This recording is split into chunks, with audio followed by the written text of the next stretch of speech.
Je connais les limites du temps qui est imparti à cette conférence. Je voudrais féliciter vraiment tous ceux qui ont pensé à cette structure. Et je prends en compte la précision qui a été faite par rapport à la place de Mme Violet, professeur Violet, dans tout ça. Aussi le soutien que AXA lui apporte. Permettez qu'avant d'aller plus loin, je tire un peu la couverture vers moi. Les réflexions philosophiques que j'ai faites sur l'excellence, sur le livre qui est connu de tous, je suis heureux de les vivre. Parce que Oufoundé, tel que ça nous a été expliqué, apprendre toute sa vie, qu'est-ce que je dis d'autre sur celui qui est sur le chemin de l'excellence, mais qui fait en sorte que tous les jours s'améliorer. J'ai pris l'exemple du sportif, de l'athlète, qui sautait 1m85, 50, qui te dit c'est pas suffisant, je dois sauter 1m60, et ainsi de suite. Et je suis content de constater qu'ici, vous tous qui êtes là, promoteurs de cette belle initiative, vous êtes dans cette dynamique-là, de faire en sorte d'attirer ceux qui cherchent à se former, à ne pas craindre les obstacles et à se lancer. Parce que c'est d'abord individuel. Alors, un mot rapide, parce que ça, on a commencé par là. La nomination discrétionnaire.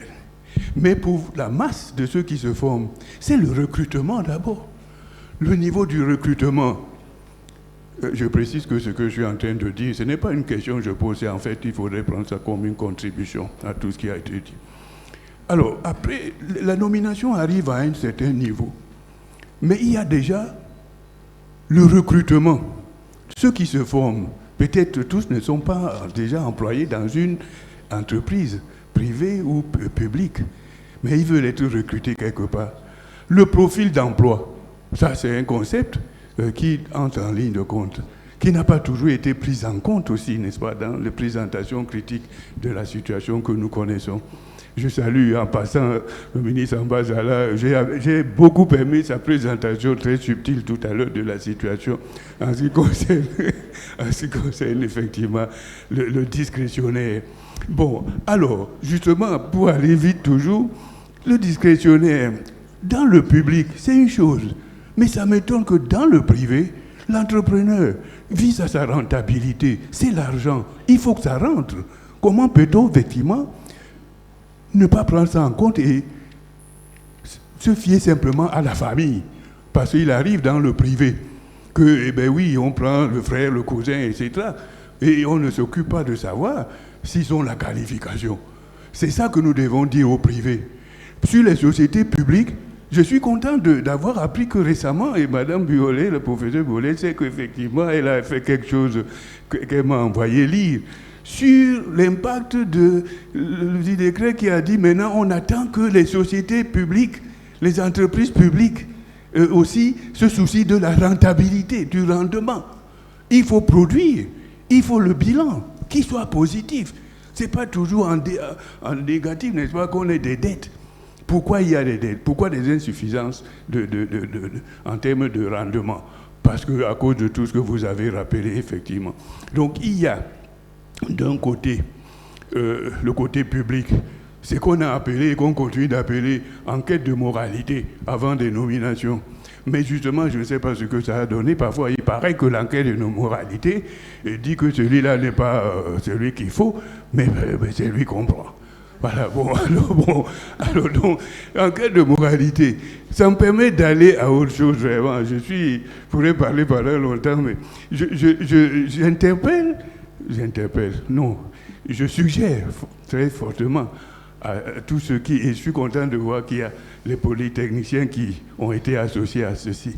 En ce qui concerne donc la dimension recrutement, ça va concerner aussi la nomination. Et le digital dont Théateba vient de parler, qu'est-ce qui empêcherait? Il faut aller plus loin maintenant, mettre en place, solliciter les polytechniciens, les spécialistes du digital, de l'intelligence artificielle, pour nous proposer une application, un algorithme. Mais cet algorithme qui permet donc de prendre en compte les divers profils d'emploi, va-t-il prendre en compte l'équation personnelle, la personnalité des gens? Parce qu'on peut avoir été très bien formé. On peut avoir la science de tout, la science et la technique de tout. Mais devant les intérêts pratiques de famille, etc., on se laisse aller à gérer de manière familiale, à gérer de manière trop intéressée, à détourner pour dire les choses comme elles se disent, n'est-ce pas, dans notre contexte. Alors cette dimension-là, moi j'interpelle nos technologues, nos techniciens, et surtout vous, de Oufoundé, qui ne devez pas vous limiter à la formation.